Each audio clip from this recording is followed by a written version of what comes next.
ভট্টাচার্যের হাতে সেখানে সেই আমাদের ত্রিপুরার বাঁশবেতে দড়ি এই স্মারক আমরা তুলে দিচ্ছি। এবারে বিধায়ক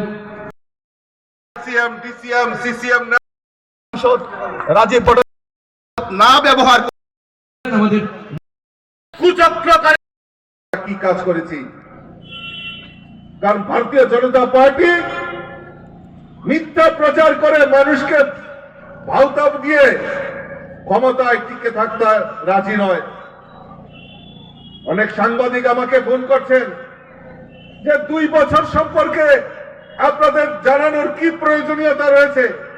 প্রয়োজনীয়তা রয়েছে কারণ আমরা সৎ সাহস দেখাতে পারি, আমরা মানুষের জন্য কাজ করি, আমরা মানুষের কল্যাণার্থে কাজ করি। আমি ছোট্ট করে 2-1টা কথা আপনাদের সামনে উদাহরণ তুলে ধরছি।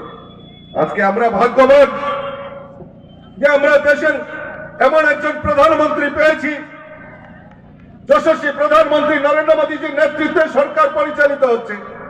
আর এই সরকারের প্রাথমিকতা হচ্ছে যে আমাদের এই মহিলাদের, আমাদের যারা সমাজে মহিলারা রয়েছে তাদেরকে আজকে দেখুন আমরা মাতৃরূপেণু সংস্থিতা, আমরা মাতৃশক্তিকে আমরা প্রণাম করি, মাতৃশক্তিকে আমরা সম্মান জানাই। এখানে আমার মায়েরা এখানে উপস্থিত আছেন। আজকে দুর্গা পূজা করি, কালী পূজা করি, সরস্বতী পূজা করি, লক্ষ্মী পূজা করি, জগদ্ধাত্রীর পূজা করি। আমরা মাতৃরূপেণু সংস্থিতা, অর্থাৎ মাকে আমরা এখানে আমার অনেক গরিব মায়েরা ভাইয়েরা এখানে বসে আছেন।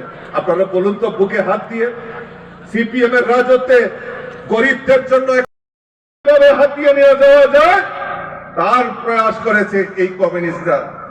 গরিবের সরকার স্লোগান দিয়ে, গরিবের টাকা রোজ পেলির নাম দিয়ে, বিভিন্ন চিটফান্ড সংস্থার নাম দিয়ে ওই গরিবদের টাকা কিভাবে আত্মসাৎ করা যায় তার প্রয়াস কমিউনিস্টরা করেছে।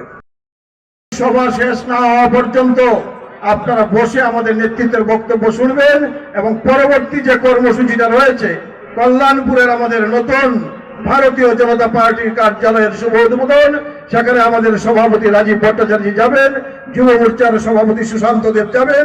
আমরা এই সভার পর সেখানটায় গিয়ে সেই অনুষ্ঠানটাকে সুন্দরভাবে পালিত করব, এই আশা বিশ্বাস রেখে সবাইকে আবারও শ্রদ্ধা অভিনন্দন জানিয়ে আমি আমার সংক্ষিপ্ত আলোচনা এখানটায় শেষ করছি। বন্দে মাতরম।